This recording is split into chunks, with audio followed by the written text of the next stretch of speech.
जिन लोगों से बात कर रहे हैं उनके अलावा जो सामने नहीं हैं वो भी उसके सुनेंगे, उनकी क्या प्रतिक्रिया होगी आपको पता नहीं है। विश्वविद्यालय इस लिहाज से बाकी सबसे अलग है कि एक ऐसी जगह है जहां हम आमने सामने एक दूसरे से मिलते हैं। हमारी क्लासरूम्स, इस तरह की मीटिंगें, कहवा घर, कॉफ़ी शॉप, कैंटीन, पुस्तकालय, कॉमन रूम, ये सारी जगहें हैं जो बनाई जाती हैं, और ये जगहें इसलिए बनाई जाती हैं कि हम सब एक दूसरे से रूबरू हों, एक किस्म की नज़दीकी पैदा हो। और यह जो नज़दीकी है इसको समझने की ज़रूरत है। यह नई किस्म की नज़दीकी है, ये पुरानी किस्म की नज़दीकी नहीं है। नज़दीकियाँ हमेशा से रही हैं, वो नज़दीकियाँ अलग अलग किस्म की रही हैं।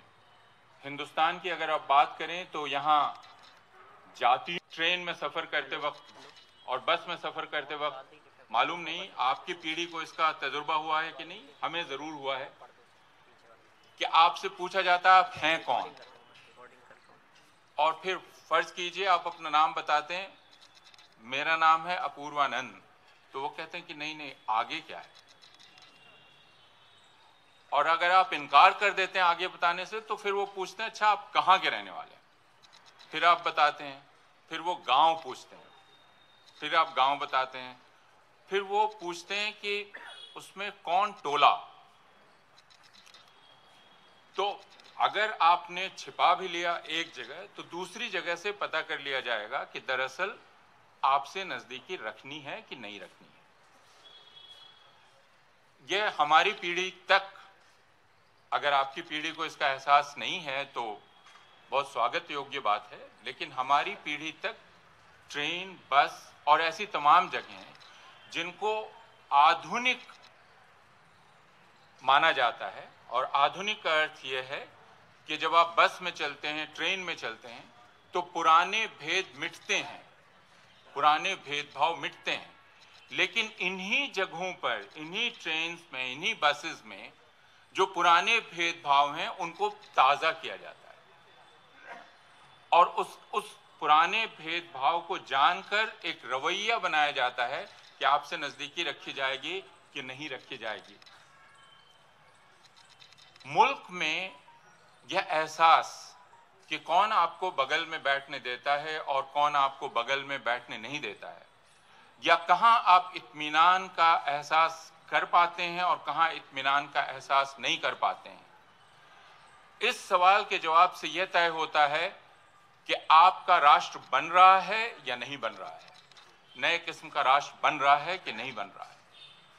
अगर पिछले 4 सालों की हम बात करें तो पिछले 4 सालों में यह तयशुदा तौर पर कहा जा सकता है कि एक खास पहचान है, जो खास पहचान ट्रेन में या बसेस में या कहीं भी अपने आप को बहुत महफूज महसूस नहीं करती है, या अगर वह महसूस कर भी ले तो बहुत इत्मीनान नहीं होता है उसे।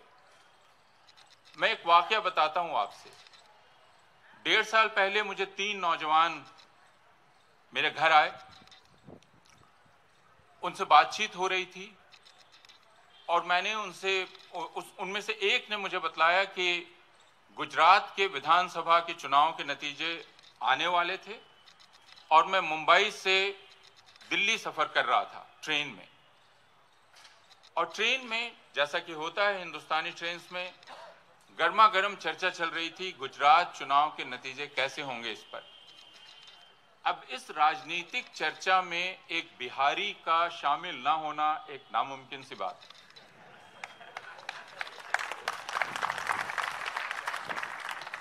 लेकिन वह बिहारी जिसकी एक पहचान बिहारी है, उसका बार बार जी करता था कि बस वो अपनी राय दे, और फिर वो अपने आप को रोकता था कि नहीं, राय देना खतरे से खाली नहीं है, क्योंकि वो सिर्फ बिहारी नहीं, वो मुसलमान है, और जिक्र गुजरात का है या जिक्र हिंदुस्तान का भी हो सकता है।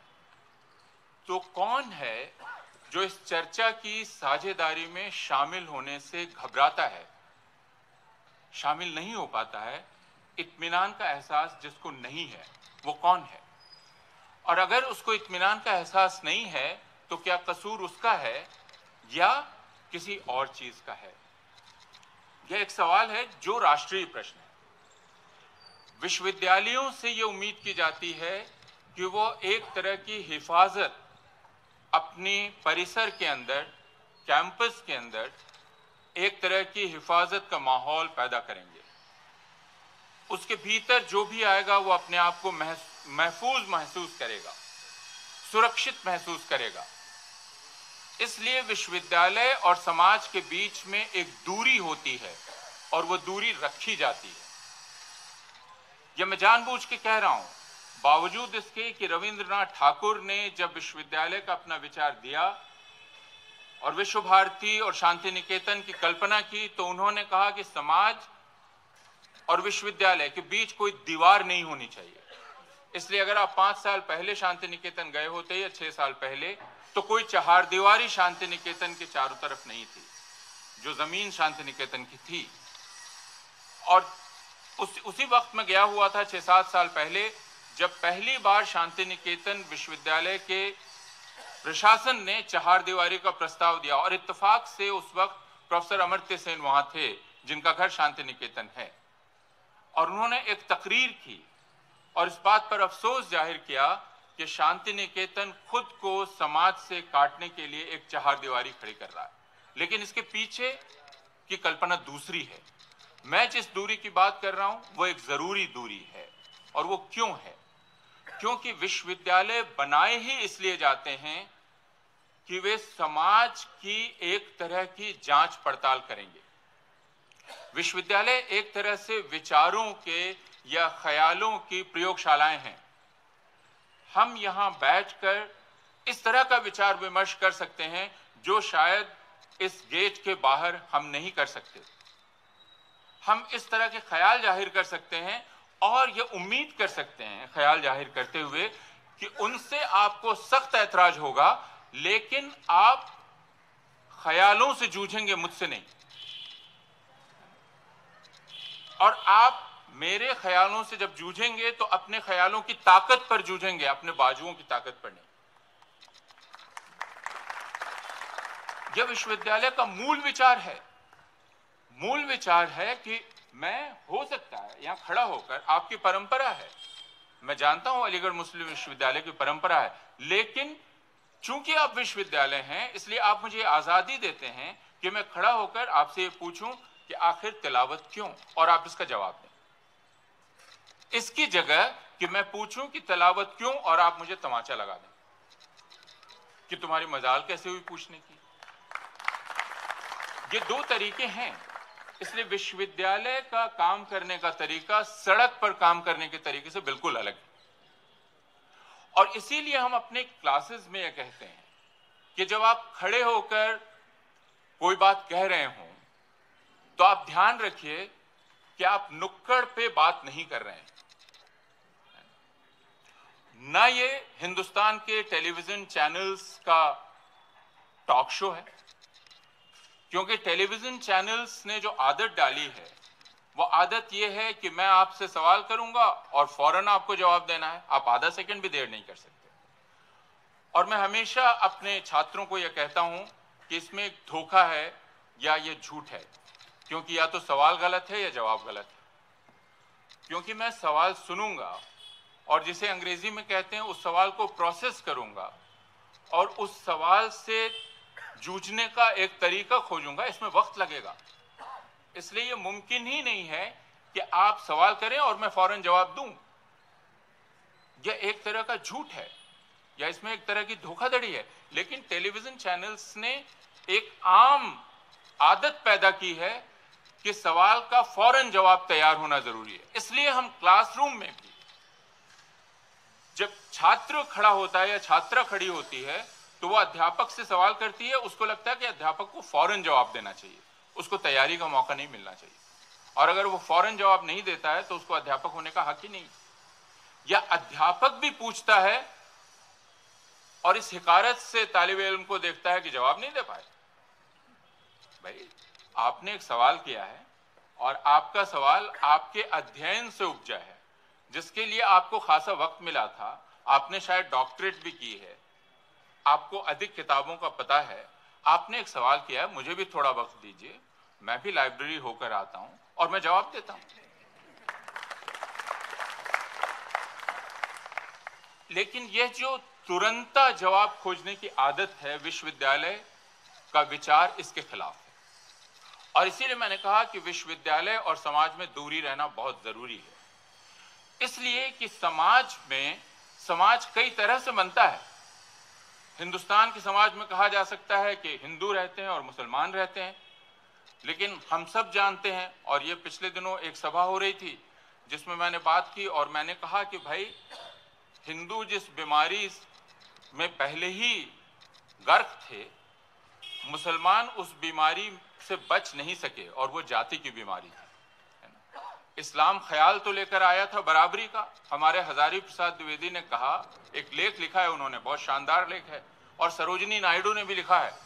सरोजिनी नायडू ने लिखा है कि जब अजान की आवाज सुनाई पड़ती है और नमाज में एक सफ में लोग खड़े होते हैं, तो बराबरी का एक ख्याल सबके ऊपर छा जाता है। ये सरोजिनी नायडू कहती है। लेकिन बराबरी का यह ख्याल नाम नेहाद है, इसलिए कि हम हड्डियां मिला के शादी करते हैं। हम सबको पता है। जब एक मीटिंग में मैंने कही तो एक साहब खड़े हो गए, उन्होंने कहा नहीं नहीं, इस्लाम ये नहीं कहता। मैंने कहा मैंने इस्लाम के बारे में तो नहीं कहा, मैंने कहा मुसलमान क्या करते हैं। इसलिए आप हमेशा इस्लाम की आड़ न लीजिए।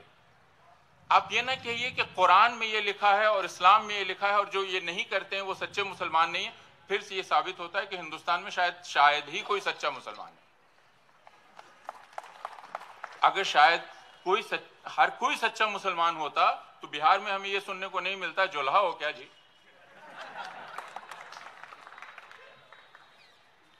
और मैंने उनसे ये भी कहा कि कम से कम आप मुझे धोखा देने की कोशिश ना करें, क्योंकि मेरी परवरिश ही शेख मोहल्ले में हुई है। तो मेरी बहन ने पहला लुकमा मुसलमान के हाथ से खाया है और लिया है, और मुझको मालूम है कि क्या होता है। इसलिए आप मुझे यह ना बताइए, आप ये देखने की कोशिश कीजिए कि आपके यहाँ क्या चल रहा है, और कुरान को हमेशा एक ढाल की तरह इस्तेमाल मत किया कीजिए। अपनी तरफ देखने की कोशिश कीजिए, और विश्वविद्यालय यही करता है। विश्वविद्यालय का सबसे बड़ा काम है एक प्रकार का आत्म परीक्षण करना, लगातार आत्म परीक्षण करते रहना, और जो विचार प्रचलित हैं उन विचारों को, जैसे प्रयोगशाला में आप लगातार जांच करते हैं, उन विचारों की जांच करते रहना। इसलिए आप उन विचारों पर एक तरह का दबाव डालते हैं, ये देखने के लिए कि उस दबाव को या उस तनाव को वो विचार झेल पाते हैं कि नहीं झेल पाते हैं। और अगर नहीं झेल पाते हैं तो आप उन्हें छोड़ देते हैं और आप नए विचारों के इजाद करने की तरफ आगे बढ़ते हैं। यही विश्वविद्यालय का काम है। अगर ऐसा न होता तो ये दुनिया अब तक न्यूटन की दुनिया होती, आइंस्टाइन उसके बाद पैदा ना हुआ होता, और न्यूटन भी पैदा ना हुआ होता, क्योंकि न्यूटन के पहले तो यह कहना पाप था जो न्यूटन ने कहा, और उसके पहले भी गैलीलियो ने जो कहा वह भी पाप था।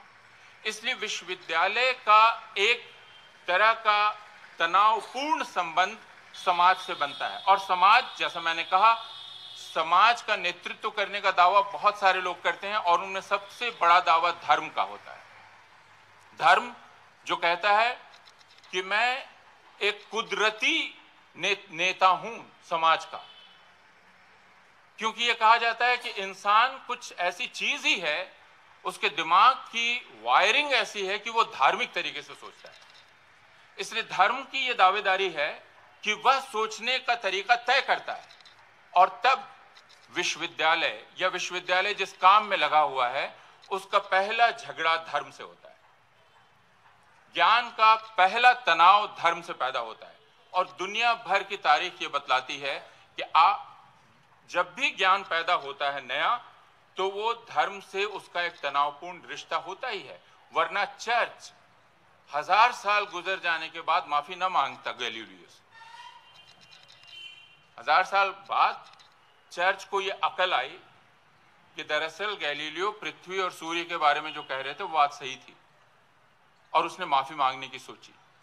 और यही बात बाकी धर्मों के बारे में भी है, वो चाहे हिंदू धर्म हो या इस्लाम हो, और हमारे तालीमी इदारे हों, उनके रिश्ते के बारे में।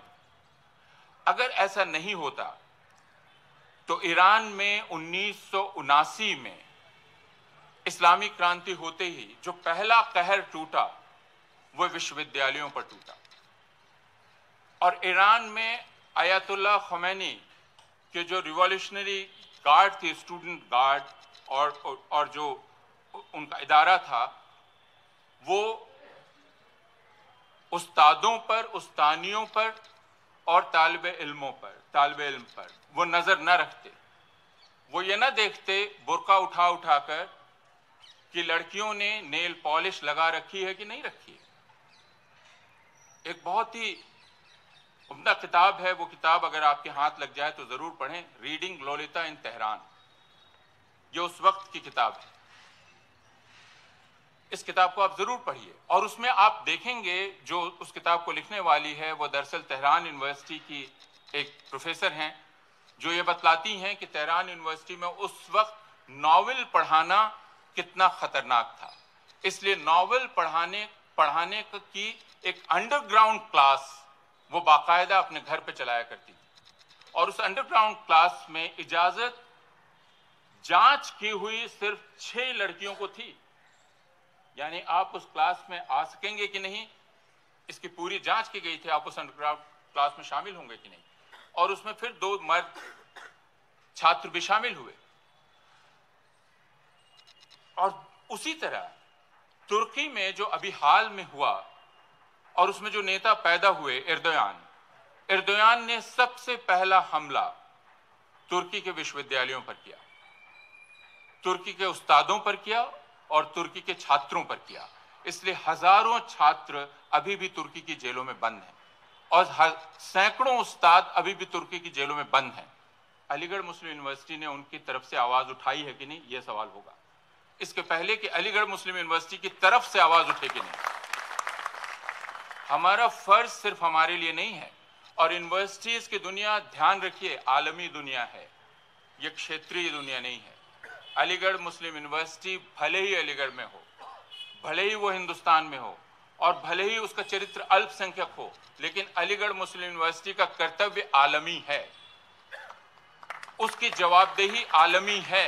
इसलिए हमेशा उससे यह सवाल किया जाएगा, जब तुर्की के उस्ताद जेल में डाले जा रहे थे, तुम्हारे भीतर से आवाज उठी या नहीं उठी। मुझे जो बहुत सारे लोग मुसलमान हमदर्द समझते हैं, जब मैंने तुर्की को लेकर सवाल उठाया तो मेरे कई मुसलमान दोस्तों ने कहा, जिस बारे में आपको पता नहीं उसके बारे में जुबान खोलना ठीक नहीं। तो मुझे पता है कि आपको कब सुना जाएगा और कब नहीं सुना जाएगा, और जब मैं आप पर सवाल उठाऊंगा तो आप शायद मुझसे उसी तरह पेश आएंगे जैसे वे लोग आ रहे हैं जिन पर अभी सवाल उठाया जा रहा है। लेकिन यह विश्वविद्यालय का तरीका नहीं है, और इसीलिए विश्वविद्यालय से खतरा महसूस होता है।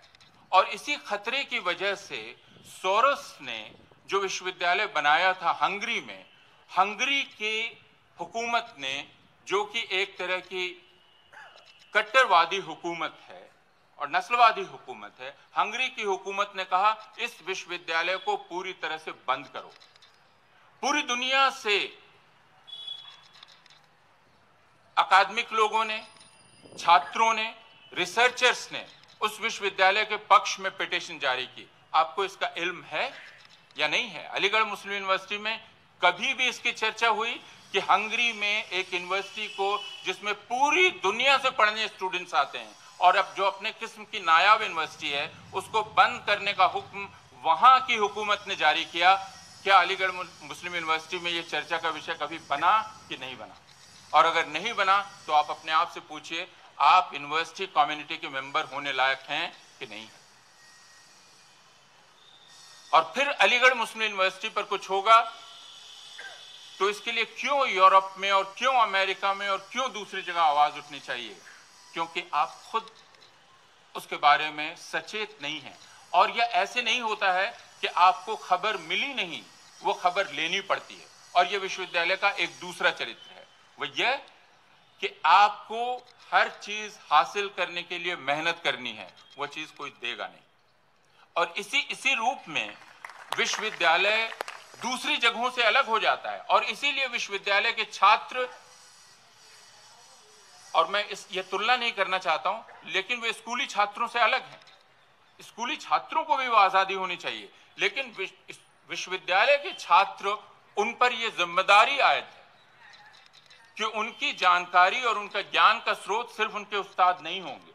और इसीलिए दुनिया भर के जो सबसे बड़े लेखक हुए हैं और दुनिया भर में जिन्हें कहा जाता है ज्ञानी, उनका सारा ज्ञान अगर आप उनकी किताबें पढ़ेंगे तो उनके क्लासरूम से निकला है।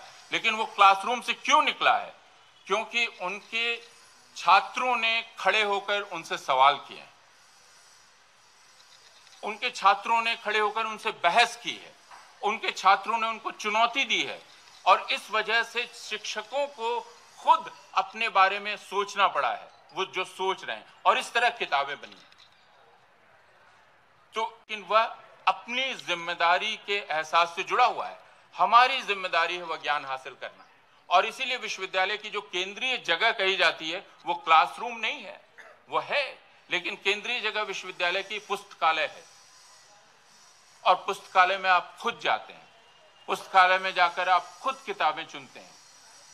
हो सकता है कि आप फिजिक्स के छात्र हों, लेकिन अदब का एक छात्र आपसे मिलकर हैरान रह जाए, क्योंकि आपने अंग्रेजी और फ्रांसीसी और जर्मन और उर्दू और हिंदी और बांग्ला के न जाने कितने नॉवेल पढ़ रखे हैं आप फिजिक्स के छात्र। यह आजादी आपको यूनिवर्सिटी में मिलती है।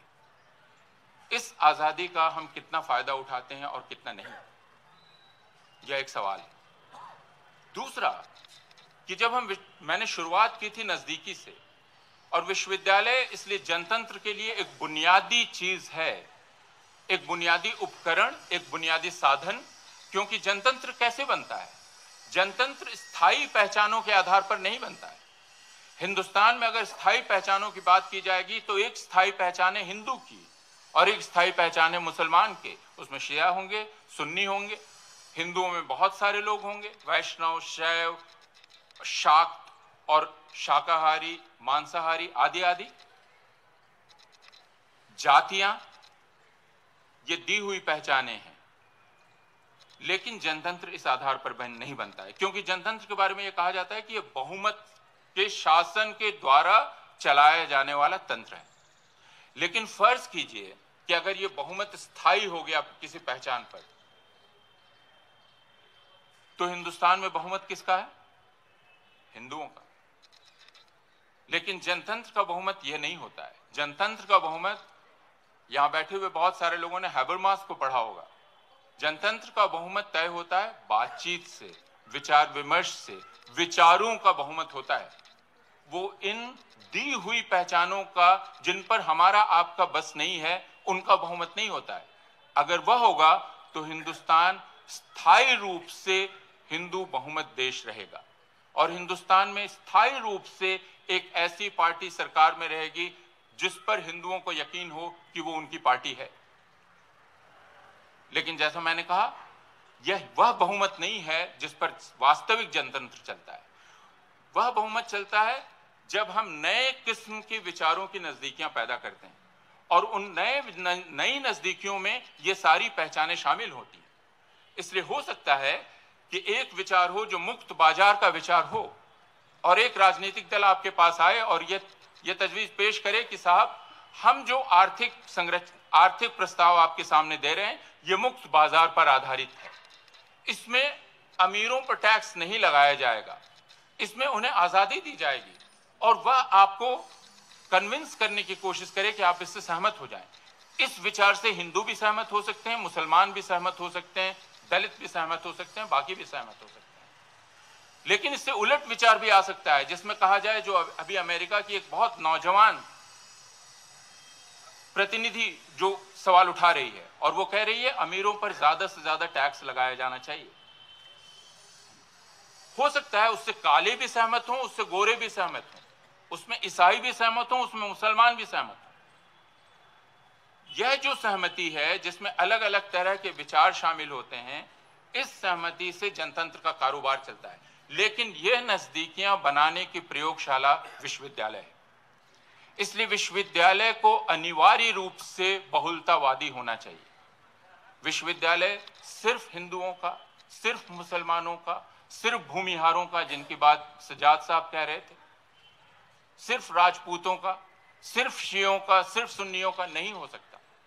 विश्वविद्यालय को अगर विश्वविद्यालय होना है तो उसमें मर्द और औरत, और अब हम जानते हैं, हमारी जानकारी इतनी बढ़ गई है कि दुनिया में खुदा ने सिर्फ मर्द और औरत में कुदरत को नहीं बांटा है, मर्द और औरत के अलावा भी दूसरी चीज है। तो यानी विश्वविद्यालय में उन सब की जगह है और विश्वविद्यालय में इन सब को मिलकर विचार करने की आदत डालनी चाहिए। इसका अर्थ क्या है? इसका अर्थ यह है कि विश्वविद्यालय आपसे एक मांग करता है, और वो मांग ये है कि आपकी जो अपने समुदाय में आपके दिमाग की ट्रेनिंग जिस तरह से रहने की हुई है, आप उस ट्रेनिंग के खिलाफ लगातार जद्दोजहद करते रहेंगे। आपकी एक तरह की खाने पीने की ट्रेनिंग है, आपकी एक तरह की पहरावे उड़ावे की ट्रेनिंग है। आप बर्दाश्त ही नहीं कर सकते हैं गोश्त की बू को, लेकिन आप देखते हैं कि आपका रूममेट गोश्त खाने वाला, और आप जो शाकाहारी है आप उसको घास फूस खाने वाला समझते हैं, तुच्छ प्राणी, लेकिन वह आपकी बदनसीबी से आपका रूममेट हो जाता है।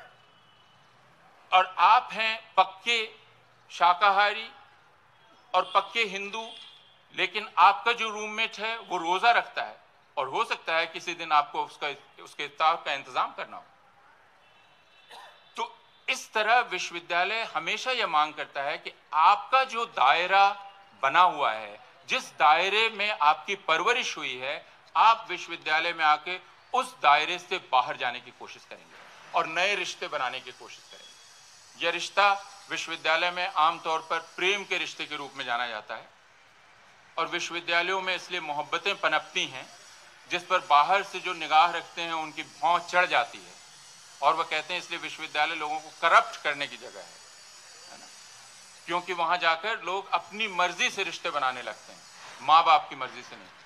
अभी 14 फरवरी को मैंने सुना कि सूरत में, जो कि गुजरात की जगह है, और गुजरात जो कि आप जानते हैं हिंदुस्तान का दूसरा नाम है, वहां 2 संगठनों ने कहा कि 14 फरवरी को वैलेंटाइन ने नापाक कर दिया है, इसलिए उसको पाक करने का तरीका क्या है? क्योंकि वैलेंटाइन डे में इस बात का ख्याल है कि लड़के और लड़कियां, और जैसा मैंने कहा कि अब सिर्फ लड़के और लड़कियां नहीं, लड़के और लड़के, लड़कियां और लड़कियां एक दूसरे से अपनी मर्जी से रिश्ता बना सकते हैं।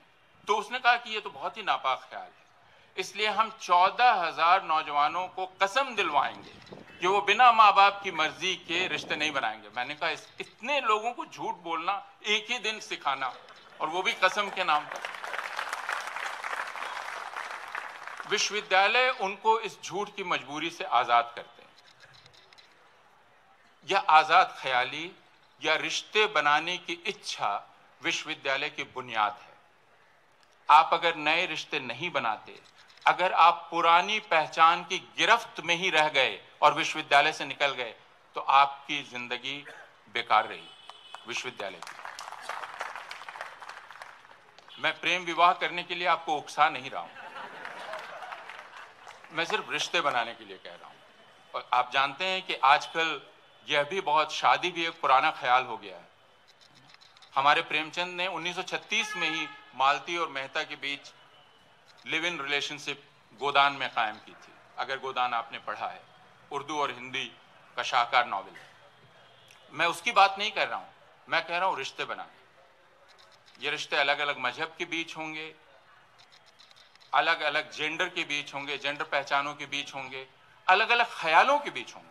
आप हो सकता है वामपंथी हूं और मैं हो सकता है दक्षिणपंथी हूं, लेकिन चाय के प्याले पर हम एक दूसरे से ना इत्तेफाकी रखने का इत्तेफाक करते हुए बैठे रह सकते हैं।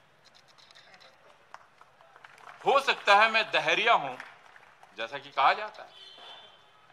जेएनयू को मुसलमान भी बड़े शक की निगाह से देखा करते थे, जैसा सज्जाद साहब ने कहा। विधर्मी बनाने की फैक्ट्री है इसलिए जेएनयू के पास ना जाओ, आप विधर्मी बन जाएंगे।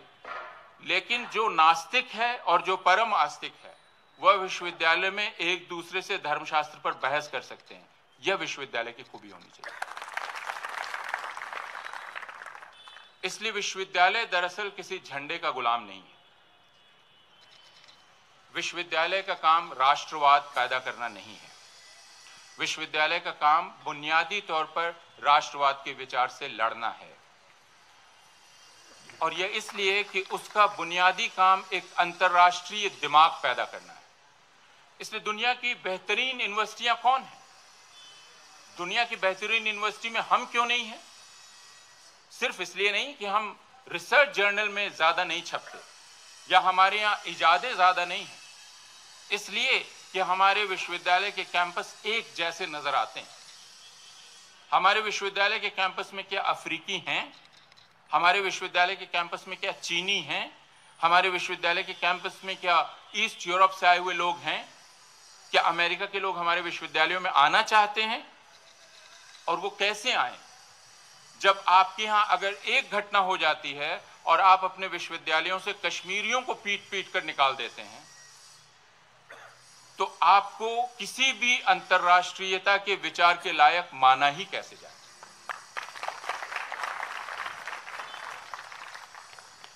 इसलिए यह लड़ाई, जो लड़ाई राष्ट्रवाद से है, यह विश्वविद्यालय की प्राथमिक लड़ाई। दुनिया भर में मैंने जिक्र किया अयातुल्लाह खुमैनी के ईरान का, मैंने जिक्र किया एर्दोयान की तुर्की का, लेकिन बहुत पीछे जाके मैं स्टालिन के सोवियत संघ का भी जिक्र कर सकता हूं।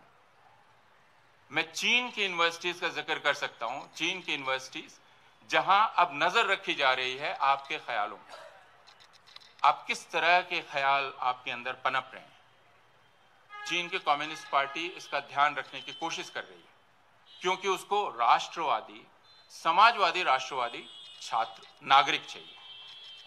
वहां भी राष्ट्रवाद बहुत अहम है। चीन में समाजवाद वहां राष्ट्रवाद की जुबान में काम करता है। यही बात हंगरी में है, यही बात दूसरी जगहों पर लागू हो रही है। इसलिए यह बीमारी एक अंतर्राष्ट्रीय बीमारी है, जिस बीमारी का जिक्र हम कर रहे हैं। लेकिन फिर यह कोई, जैसा मैंने कहा, यह ढाल नहीं है। अक्सर हम यह कहते हैं चूंकि पूरी दुनिया में यह बीमारी है, हम क्या करें? लेकिन हमारा फर्ज तो जहां हम हैं वहां से बंधा हुआ है, और इसलिए इस अंतर्राष्ट्रीय बीमारी के बीच, इस लहर के बीच, हमें अपनी यूनिवर्सिटी को इस अंतर्राष्ट्रीय विचार की जगह बनाना है। ये कैसे बन सकती है? क्या हम ये इत्मीनान पैदा कर सकते हैं कि यह हर विचार को चुनौती दी जा सकती है, या हर विचार की जांच की जा सकती है, हर चीज की आलोचना हो सकती है? और अगर वह नहीं हो सकती तो फिर आप बेहतरीन विश्वविद्यालय होने का ख्याल छोड़ दें। पिछले 4 वर्षों में भारत के विश्वविद्यालयों को यह कहा जा रहा है कि दरअसल उनका मुकाबला एक चीज से है, और वो राष्ट्रवाद है। यह बात जवाहरलाल नेहरू विश्वविद्यालय से शुरू नहीं हुई थी, यह हैदराबाद केंद्रीय विश्वविद्यालय से शुरू हुई। हैदराबाद केंद्रीय विश्वविद्यालय से यह बात क्यों शुरू हुई, उस वाकये को याद कर लें। मैं 5-7 मिनट में अपनी बात खत्म करूंगा। हैदराबाद केंद्रीय विश्वविद्यालय में और उसके पहले उस्मानिया विश्वविद्यालय में एक बीफ फेस्टिवल हुआ। रोहित वेमुला ने उस बीफ फेस्टिवल के हक में एक फेसबुक पोस्ट लिखा। रोहित का वो फेसबुक पोस्ट पढ़ने लायक है। उसने लिखा कि आम तौर पर मैं ये पसंद नहीं करता कि अपने खाने पीने की दिलचस्पियों का कोई मुजाहिरा किया जाए, इसलिए खाने की चीज का फेस्टिवल ये मुझे कुछ जमती हुई बात नहीं लगती है। लेकिन अगर किसी खास खान पान के तरीके पर सार्वजनिक रूप से हमला किया जा रहा हो तो उसका सार्वजनिक मुजाहिरा करना फर्ज बन जाता है। यह एक बहुत ही बारीक ख्याल था जो सबके दिमाग में नहीं आ सकता है, लेकिन यूनिवर्सिटी के एक छात्र के दिमाग में ही यह ख्याल आ सकता है। और इसलिए उसने कहा कि इसलिए मैं इस बीफ फेस्टिवल का समर्थन करता हूं। उसके बाद एक घटना और हुई। वो घटना थी मुजफ्फरनगर बाकी है फिल्म का प्रदर्शन हैदराबाद केंद्रीय विश्वविद्यालय में आयोजित किया गया था, जो नकुल साहनी की फिल्म है, जिसको लेकर हंगामा हुआ। और उसके भी पहले याकूब मेमन की फांसी के खिलाफ एक जुलूस निकला।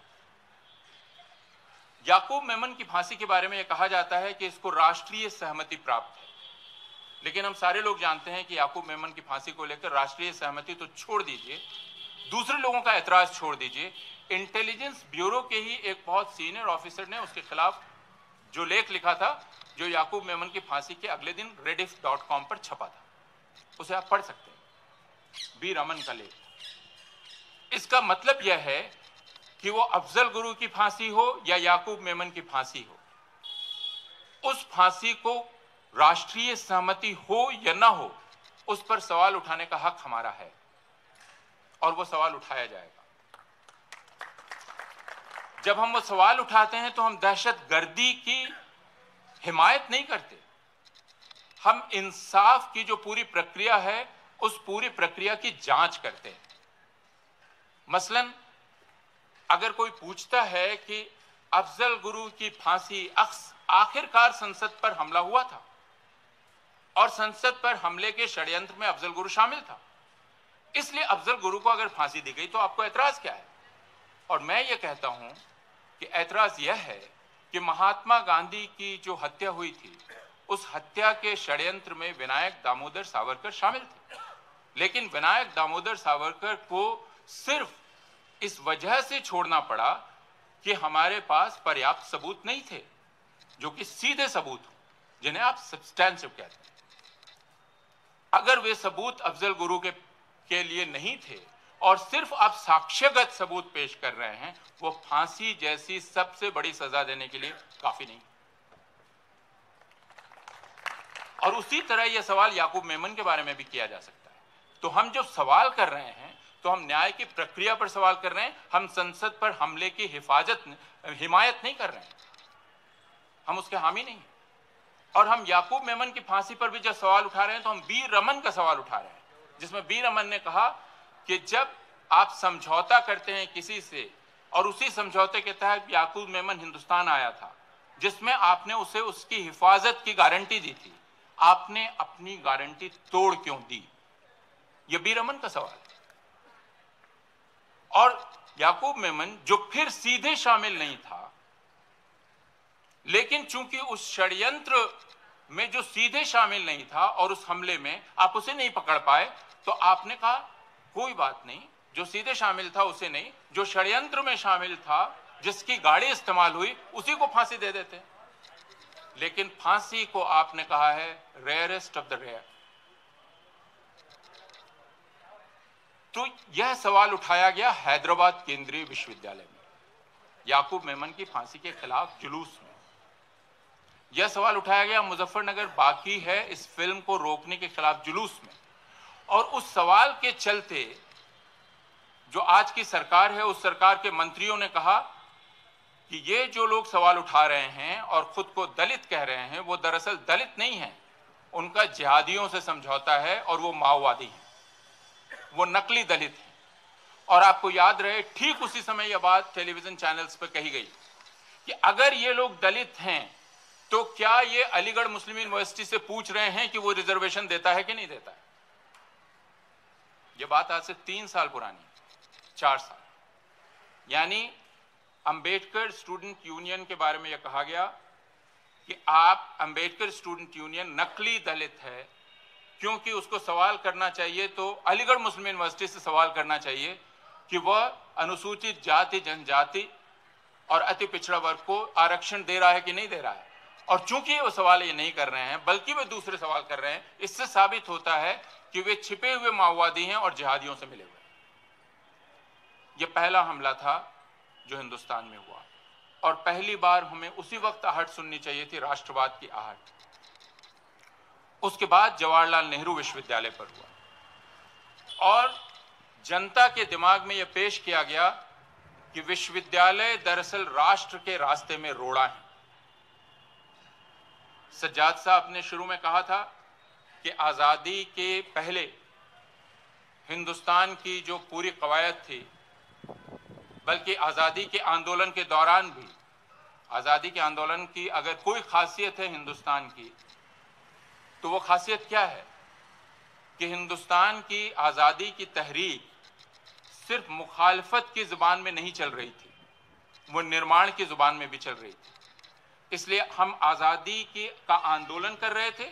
उस आज़ादी के आंदोलन के बीच में हम अलीगढ़ मुस्लिम यूनिवर्सिटी भी बना रहे थे, हम बनारस हिंदू यूनिवर्सिटी भी बना रहे थे, हम दूसरी यूनिवर्सिटियां भी बना रहे थे, या हम बना रहे थे। लाला लाजपत राय का एक लेख है नेशनल एजुकेशन, उसमें लाला लाजपत राय ने, जिनका हिंदूवादी रुझान बहुत स्पष्ट था और भगत सिंह ने जिसके चलते उनकी आलोचना की थी, लाला लाजपत राय ने बनारस हिंदू यूनिवर्सिटी और अलीगढ़ मुस्लिम यूनिवर्सिटी दोनों के बारे में टिप्पणी की और उन्होंने जो कहा उसको ध्यान से सुनने की जरूरत है। उन्होंने कहा कि अलीगढ़ मुस्लिम यूनिवर्सिटी भी एक खास तरह के राष्ट्रीय दृष्टिकोण का प्रतिनिधित्व करती है, लेकिन यह जरा संकीर्ण है, मुस्लिम राष्ट्रीय दृष्टिकोण। बनारस हिंदू यूनिवर्सिटी के बारे में भी उन्होंने लिखा कि यह संकीर्ण राष्ट्रीय दृष्टिकोण है। यह लाला लाजपत राय लिख रहे हैं और उनका कहना है कि हमें दोनों का स्वागत करते हुए लेकिन एक व्यापक, लेकिन लाजपत राय जो लिख रहे हैं उसकी चिंता को समझने की जरूरत है। यह नहीं कहा जा सकता कि अलीगढ़ मुस्लिम यूनिवर्सिटी ने उस चिंता को नहीं समझा और अलीगढ़ मुस्लिम यूनिवर्सिटी सिर्फ और सिर्फ मुसलमानों की यूनिवर्सिटी है। यह कहना, इससे बड़ा झूठ कुछ नहीं है। जैसे ये कहना कि जामिया मिलिया इस्लामिया यूनिवर्सिटी सिर्फ और सिर्फ मुसलमानों की यूनिवर्सिटी है, इससे बड़ा कोई झूठ नहीं है।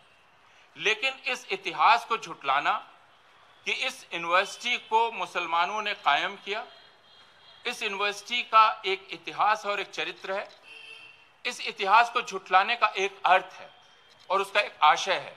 वह आशय यह है कि दरअसल हमने हिंदुस्तान के बनने में, हमने यानी मुसलमानों ने कोई योगदान ही नहीं किया आधुनिक हिंदुस्तान के बनने में। इसलिए जब आप अलीगढ़ मुस्लिम यूनिवर्सिटी को के अल्पसंख्यक दर्जे को खत्म करने की बात करते हैं तो आप उस इतिहास को मिटाने की बात करते हैं, जो इतिहास इस हिंदुस्तान के बनने में मुसलमानों के सक्रिय योगदान का इतिहास है, जो अलीगढ़ मुस्लिम यूनिवर्सिटी का है और उससे बिल्कुल अलग ढंग से जामिया मिलिया इस्लामिया का है। दोनों का इतिहास अलग है।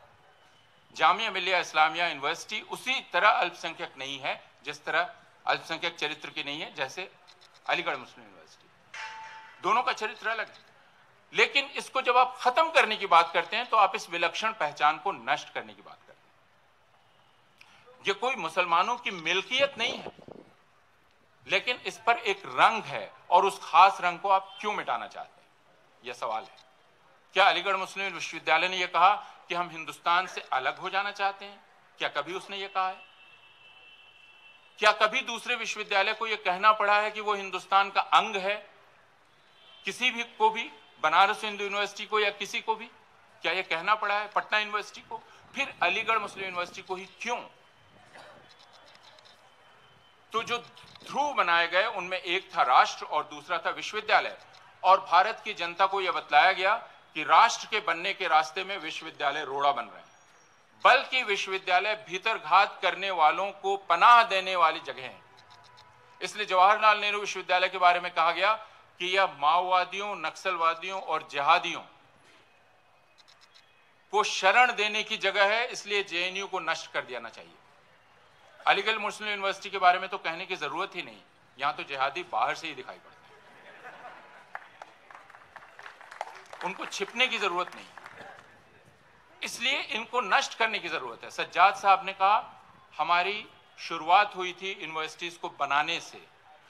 पिछले 4 साल में आप एक बार उल्टा के अखबारों को देखिए, कितनी बार मांग की गई है जेएनयू को बंद करने की, कितनी बार मांग की गई है अलीगढ़ मुस्लिम यूनिवर्सिटी को बंद कर देने की। तो ये दौर यूनिवर्सिटियों को बनाने का नहीं, उनको बंद करने की मांग का दौर है। और कौन लोग बंद करने की मांग कर रहे हैं?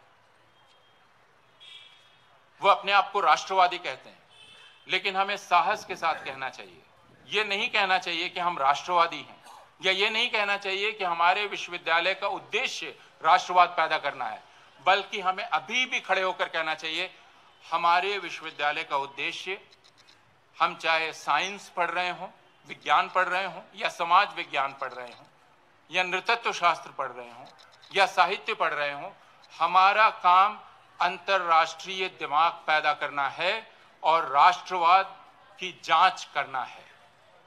यह हमारा काम है और हम अपने इस काम से पीछे नहीं हट सकते। यह हमारा फर्ज है। यूरोप में यूनिवर्सिटी को लेकर जो बहस चली, अकादमिक स्वतंत्रता को लेकर, यह बहस हिंदुस्तान में भी है। अक्सर यह कहा जाता है कि अकादमिक स्वतंत्रता का मतलब यह है कि शिक्षक अपने लिए छूट मांग रहे हैं, लेकिन हम अपने लिए छूट नहीं मांग रहे हैं। यह बात मेरी क्लासरूम में मैं जो चाहूं वह बोलने की आजादी की नहीं है।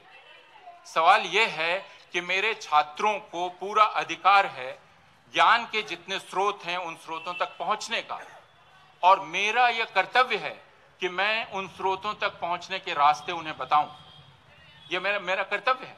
इसलिए अगर यहां आज कोई सरकार बैठ जाती है जो कहती है कि साहब आप यह नहीं बता सकते, तो मैं अपने कर्तव्य से पीछे हट जाऊंगा अगर मैं सरकार की बात मान लूंगा और मैं छात्रों से धोखा करूंगा।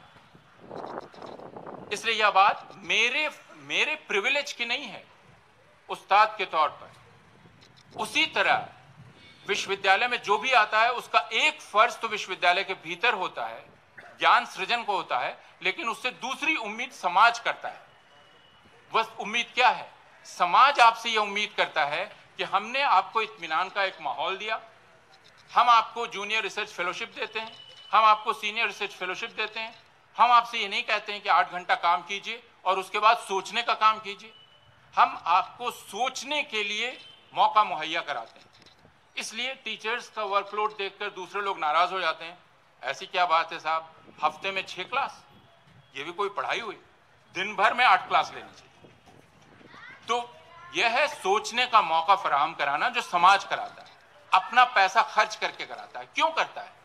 क्योंकि समाज यह कहता है आप हमें सोचने में मदद करेंगे। अगर नोटबंदी हो गई और हमारे नेता ने घोषित कर दिया कि यह नोटबंदी अर्थव्यवस्था के लिए अच्छी है, तो अलीगढ़ मुस्लिम यूनिवर्सिटी के अर्थशास्त्र विभाग ने इस दावे की जांच की या नहीं की, और उसके उस्तादों ने समाज को बताया कि नहीं बताया कि दरअसल यह जो इकोनॉमिक प्रिंसिपल या आर्थिक सिद्धांत बताया जा रहा है यह फर्जी है या सही है। मैं ये नहीं कह रहा हूं कि आप फर्जी ही बताएं, ऐसा कोई इशारा मेरा नहीं है। आखिर हिंदुस्तान में इकोनॉमिक्स पढ़कर बहुत सारे लोग निकले हैं, जैसे सुरजीत भल्ला, जैसे विवेक देबरॉय, ऐसे लोग जैसे राजीव कुमार, ये सब पढ़े लिखे लोग हैं, इनकी डिग्रियां बाहर की हैं। इसलिए ऐसा नहीं है कि अमेरिका से डिग्री लेकर आप कूड़ मगज नहीं हो सकते, और ऐसा नहीं है कि अमेरिका से डिग्री लेकर, अमेरिका के यूनिवर्सिटी से डिग्री लेकर आप गुलाम नहीं हो सकते। आप दोनों ही हो सकते हैं, आपका चुनाव है। इसलिए यह बताने वाले लोग मौजूद हैं कि साहब नोटबंदी से हिंदुस्तान तरक्की करता हुआ न जाने कितनी सीढ़ियां फलांग गया है, लेकिन कुछ लोगों की आंखें देख ही नहीं पा रही हैं, उनका कसूर। जो नीचे हैं वे नीचे ही रहेंगे, वे ऊपर की ओर देखने की ताब नहीं ला सकते, क्योंकि ऊपर सूरज चमक रहा है। लेकिन दूसरे लोगों को, और उनमें अमर्त्य सेन शामिल हैं, और उनमें हिचकिचाते हुए अरविंद सुब्रमण्यम जैसे लोग भी शामिल होते हैं, जो ये बताते हैं कि नहीं फैसला तो गलत हुआ। अमर्त्य सेन ने शुरू में कहा, अरविंद सुब्रमण्यम ने नौकरी छोड़ने के बाद 7 समंदर पार करके कहा। यह आपका फर्ज है, आप समाज को सहल जुबान में बताएंगे कि वह सोचे कैसे। इसलिए आपसे सिर्फ रिसर्च पेपर्स लिखने की उम्मीद नहीं है, आपसे अखबारी लेख लिखने की उम्मीद भी है। और जब आप अखबारी लेख लिखते हैं तो सतही लेख नहीं लिखते हैं, सुपरफिशियल, बल्कि आप लोगों को कहते हैं रिगरसली सोचो, यकीन मत करो जो कहा जा रहा है उस पर, कितनी भी बड़ी सत्ता क्यों न कह रही हो, हर सत्ता पर शक करो और हर चीज की जांच करो, और जांच करने के औजार ये हैं। आप ये बताते हैं, आप इतिहास बताते हैं नोटबंदी का, आप दूसरे मुल्कों के उदाहरण बतलाते हैं, आप भारतवर्ष की अभी की आर्थिक व्यवस्था बताते हैं, और आप बताते हैं आंकड़े ये कह रहे हैं, जो सरकार कह रही है उनसे इनका मिलान करो। यह आपका फर्ज है और अगर आप ये नहीं करते, ऐसा करने से आप बचते हैं या ऐसा करने के लिए आपको शो कॉज होता है, तो आप मान लीजिए विश्वविद्यालय के विचार को चुनौती दी जा रही है। समाज आप पर जो खर्च करता है उसके बदले आपसे वह यह मांग करता है। वो आपसे यह मांग नहीं करता कि जाके गाड़ी का टायर कैसे बदला जाए आप हम उसे बता दीजिए, वो सीख जाता है। लेकिन सोचना एक मुश्किल काम है और जनतंत्र में सोचना और भी मुश्किल काम है। यह बहुत ही पेचीदा है और इसलिए जब तक मैं ठीक तरीके से सोच नहीं पाऊंगा, मैं अपना ख्याल नहीं बना पाऊंगा, और जब तक मैं अपना ख्याल नहीं बना पाऊंगा तब तक मैं ये कैसे तय कर पाऊंगा कि यह समाज और यह राज्य कैसे चले, यानी मैं सरकार कैसे बनाऊंगा जिससे मेरी जिंदगी चलती है और तय होती है। उसमें मदद करने के लिए आप सब की पढ़ाई जरूरी है और आप सबका ध्यान से और रिगर के साथ पढ़ना बहुत ही जरूरी है। लेकिन उसके साथ यह फर्ज आप पर आयद होता है कि आप में पढ़ने के साथ हिम्मत भी हो बोलने की। और अगर आप ये कहते हैं कि साहब हो सकता है मेरी नौकरी चली जाए, और आप तो जानते हैं आजकल प्रमोशन ड्यू है, तो फिर ऐसा करते हैं कि प्रमोशन हो जाने देते हैं, उसके बाद बोल लेंगे। बोलने का वक्त जा चुका होगा, बोलने का वक्त गुजर चुका होगा। जिस वक्त हिम्मत की दरकार होती है उसी वक्त हिम्मत दिखाई जानी चाहिए। हिम्मत को आप पोस्टपोन नहीं कर सकते, उसको टाल नहीं सकते। हिम्मत तो है मेरे भी अंदर, मैं उसका इस्तेमाल अभी बाद में करूंगा। अभी करने से खतरा है, फिर वो हिम्मत नहीं है, फिर वो मौका परस्ती है। आप यूपीए की सरकार में तो सरकार की तनकीद कर सकते हैं, लेकिन आप एनडीए की सरकार में सरकार की तनकीद नहीं कर सकते। यह मौका परस्ती है और विश्वविद्यालय इस मौका परस्ती के खिलाफ है। हम सब लोग जो यहां इकट्ठा हैं, सज्जाद साहब ने कहा कि हमारे रास्ते क्या हों। मैं सबसे पहले यह दरख्वास्त करना चाहता हूं कि हम सबको अपने आप को एक अंतर्राष्ट्रीय बिरादरी का सदस्य समझना चाहिए। हम सबको यह खबर रखनी चाहिए कि दुनिया में कहां क्या हो रहा है और उस पर रिएक्ट करना चाहिए, उस पर बातचीत करनी चाहिए। हमें हमारी जो पहचान की हद है उससे बाहर निकल के रिश्ते बनाने चाहिए और रिश्ते बनाने के सबूत मिलने चाहिए। वो सिर्फ हमारे दिल में दफन नहीं होने चाहिए, वो इच्छा दफन नहीं होनी चाहिए, उसका सबूत मिलना चाहिए। दूसरे, भारतवर्ष में विश्वविद्यालयों के शिक्षकों का एक समूह बनना चाहिए। अलीगढ़ मुस्लिम यूनिवर्सिटी ठीक है, एआई फक्टो है, फिटकूटा है और दूसरे ऐसे संगठन हैं, लेकिन ये सारे संगठन कई बार फैक्शनल सियासी मैकेनिज्म के शिकार हो जाते हैं। हमें इससे बाहर हटकर जो विश्वविद्यालय की ड्यूटी है, इसके आधार पर यूनिवर्सिटीज़ की, और मैं यहाँ तजवीज़ कर रहा हूँ, उसके पहले हम दिल्ली में बात कर चुके हैं कि दरअसल हमें यूनिवर्सिटी टीचर्स की और स्टूडेंट्स की, खासकर रिसर्च स्कॉलर्स की, एक ऐसी तंजीम या एक ऐसा इदारा कायम करना चाहिए जो इदारा एकेडमिक फ्रीडम की निगरानी करेगा और उसकी बहाली के लिए लगातार काम करेगा।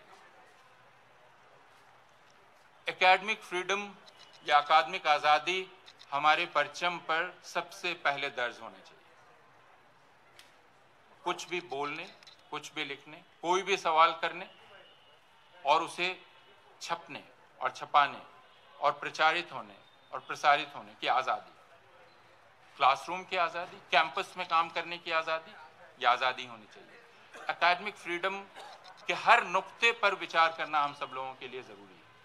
और मैं ये प्रस्ताव कर रहा हूँ कि JNU, दिल्ली यूनिवर्सिटी, अलीगढ़ मुस्लिम यूनिवर्सिटी, जामिया मिलिया इस्लामिया, इन सब के लोग मिलकर शुरुआत करें। हमारा राब्ता और हमारा संवाद, सज्जाद साहब ने अपने तकरीर में यह बात कही थी कि आप सेंट्रल यूनिवर्सिटी हैं, Jawaharlal Nehru university central university है, लेकिन हम में से कितने लोगों को पता है कि इस हिंदुस्तान में सैकड़ों यूनिवर्सिटीज़ हैं जिनको स्टेट यूनिवर्सिटी कहा जाता है और वो रेगिस्तान में तब्दील हो गई। वहाँ हज़ारों हजार लाखों लाख छात्र पढ़ते हैं जो आपकी तरह नसीब वाले नहीं हैं। आप पर जितना खर्च होता है और उन पर जितना खर्च होता है, उसमें एक बहुत बड़ा फर्क है। आप एलीट हैं, वो सबाल्टर्न हैं। आपको अपने इस एलिटिज्म का ख्याल होना चाहिए और उसको लेकर थोड़ी शर्म भी आनी चाहिए। इसका मतलब यह है कि आपको स्टेट यूनिवर्सिटीज़ की तरफ भी देखना चाहिए। हम अपनी ऑटोनॉमी की मांग करते हैं, लेकिन शायद ही हिंदुस्तान की कोई स्टेट यूनिवर्सिटी ऑटोनॉमस हो। वो सब के सब अपनी राज्य सरकारों के गुलाम हैं। उनके वाइस चांसलर, उनकी सेनेट, उनके सिंडिकेट, सब के सब। और हमारे यहाँ इसका कोई जिक्र ही नहीं होता। इसलिए अगर यूनिवर्सिटी इतनी ज़्यादा इनवर्ड लुकिंग होगी जितने कि हम हो गए हैं, जिसमें हम सिर्फ और सिर्फ अपने आप में ही मुब्तला रहेंगे, खुद अपने बारे में ही सोचते रहेंगे, तो हमें कोई बचा नहीं सकेगा, हमारी कोई बिरादरी नहीं बन पाएगी। मैं ये अनुरोध करता हूँ कि अगर विश्वविद्यालय के विचार को, जिसे द आइडिया ऑफ यूनिवर्सिटी कहा जाता है, जो न्यूमैन ने और हुम्बर्ट ने और हमारे यहाँ रविंद्रनाथ ठाकुर ने और महात्मा गांधी ने, सर सैयद ने, जवाहरलाल नेहरू ने, इन तमाम लोगों ने जिस विचार को पैदा किया, सरोजिनी नायडू ने, पंडिता रमाबाई ने, इन सब ने, रुकैया बेगम ने, फातिमा शेख ने, इन सब ने इस विचार को पैदा किया, या आज़ादी का ख्याल है। आइडिया ऑफ यूनिवर्सिटी दरअसल किसी एक लफ्ज़ से अगर जाहिर होता है तो वो आज़ादी है, आज़ाद ख्याली। हर शख्स अपने आप में पूरा है, उस शख्स पर किसी का कब्जा नहीं हो सकता, वो खुद मुख्तार है, उसे खुद मुख्तारी का हक है। न तो मजहब उस पर कब्जा कर सकता है, न कोई मजहबी संस्थान उस पर कब्जा कर सकता है, और न उस पर कोई फतवा दे सकता है। इस खुद मुख्तारी की हिफाजत करना हम सब का फर्ज है। और इसलिए,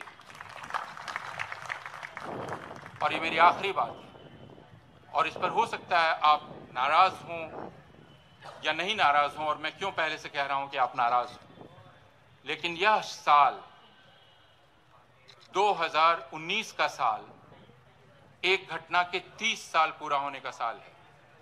आपको उसकी याद होगी, वह अयातुल्लाह खुमैनी के शासन ग्रहण करने के और उनके शासन के संकट में पड़ने के समय एक चीज का इस्तेमाल किए जाने का साल है। वह है सैटेनिक वर्सेस पर हमले का। सैटेनिक वर्सेस को लेकर अलग अलग राय हो सकती है, लेकिन मैं उस वक्त पटना में था और मैं ये भूल नहीं सकता कि जब मुशीरुल हसन पर हमला हुआ जामिया मिलिया इस्लामिया में, तो पटने में हमने सिग्नेचर कैंपेन शुरू की मुशीरुल हसन के पक्ष में, और मैं पटने के अपने सारे मुसलमान उस्तादों के पास गया और उनमें से एक ने भी उस पर दस्तखत नहीं किया, एक ने भी नहीं। उनमें से बहुत सारे लोगों को मैंने बाद में, जब मुशीर जामिया मिलिया इस्लामिया के वाइस चांसलर हुए, तो वहाँ जाकर शिरकत करते हुए देखा। उस वक्त भी पटना में जब मैं छात्र था, तब मुझे अपने उस्तादों का यह रवैया देखकर समझ में नहीं आया कि वो डरे हुए हैं, वो वाकई मुशीरुल हसन के खिलाफ हैं, क्या है, और फिर वो उस्ताद कहलाने लायक ही क्यों हैं। तो अगर हम किसी शख्स की खुद मुख्तारी की हिफाजत नहीं कर रहे हैं, तो हम आइडिया ऑफ यूनिवर्सिटी की हिफाजत भी नहीं कर रहे। यूनिवर्सिटी दरअसल इंडिविजुअल्स को पैदा करती है, भीड़ पैदा नहीं करती।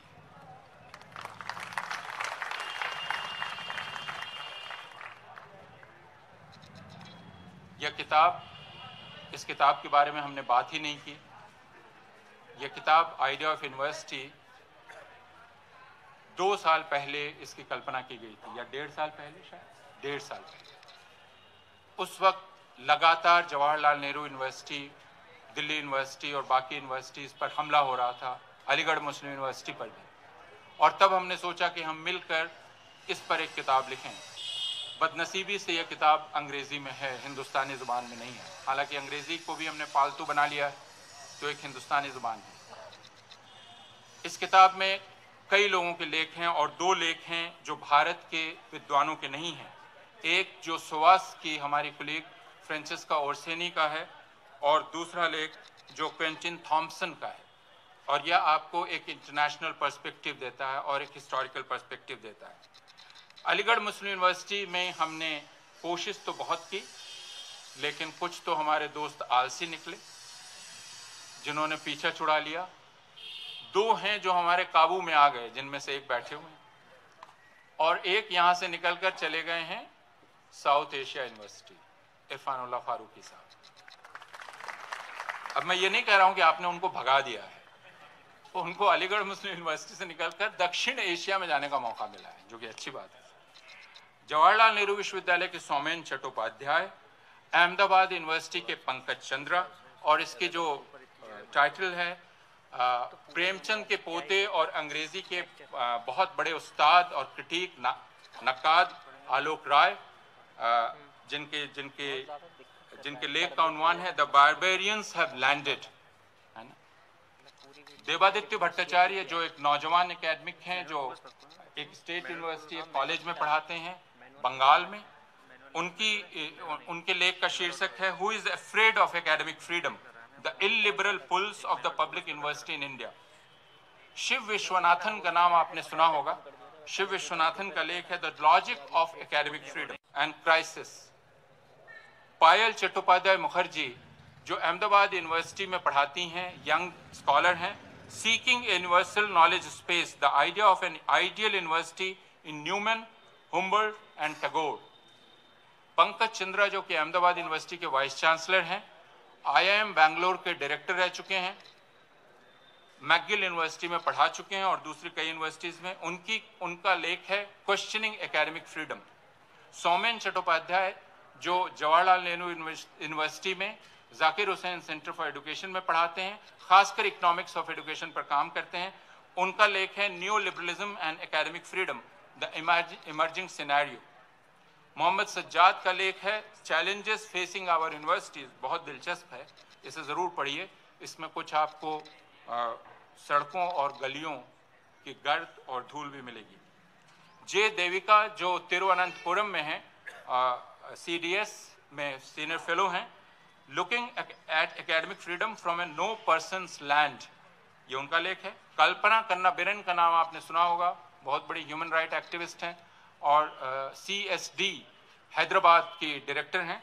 उनका लेख है hard words break no bones, sedition, free speech, academic freedoms and sovereignty in India. Nandini Sundar का भी आपने नाम पढ़ा होगा। इन्हें भी सरकारें जेल में बंद करने की कोशिश कर रही थी और हमारी दिल्ली यूनिवर्सिटी ने इनकी किताब के बारे में कहा कि इस किताब से हमारे छात्रों पर बुरा असर पड़ सकता है। हालांकि नंदिनी सुंदर को अपनी किताबों के लिए इन्फोसिस का सबसे बड़ा अवार्ड मिला, लेकिन उन्हीं की यूनिवर्सिटी उनकी किताब पर पाबंदी लगाने को तैयार थी। तो उनका लेख है academic freedom and Indian universities. Francesca Orsini जो कि हिंदी की स्कॉलर हैं, सोआस लंदन में प्रोफेसर हैं, एकेडमिक अनफ्रीडम्स। क्विंटन थॉम्सन जो कि इंटरनेशनल स्कॉलर हैं, हायर एजुकेशन पर जिनका काम है, international reflections of university autonomy and freedoms. Irfanullah Farooqui जो आपके यहाँ के गद्दार हैं, reenvision academic freedom, reflections of an early career professional. और विनय कंठ जो कि पटना यूनिवर्सिटी के उस्ताद थे और जिनका पिछले साल इंतकाल हो गया, उनका लेख है एकेडमिक फ्रीडम पर। तो ये किताब द आइडिया ऑफ यूनिवर्सिटी है। इसकी शक्ल आप देख सकते हैं धुंधली सी, लेकिन पब्लिशर ने हमसे ये कहा है कि जब आप जा रहे हैं तो 20 कॉपी आप लेते जाइए और कुछ लोगों को कहिए कि वो इसे खरीद भी लें, क्योंकि खरीद कर पढ़ने का जायका कुछ और ही होता है और उससे राइटर्स को कुछ रॉयल्टी भी मिल जाया करती है। तो दावत है, आप बता सकते हैं इसकी कीमत क्या है? आपको शायद उन्होंने बतलाया है, आपके लिए छूट है।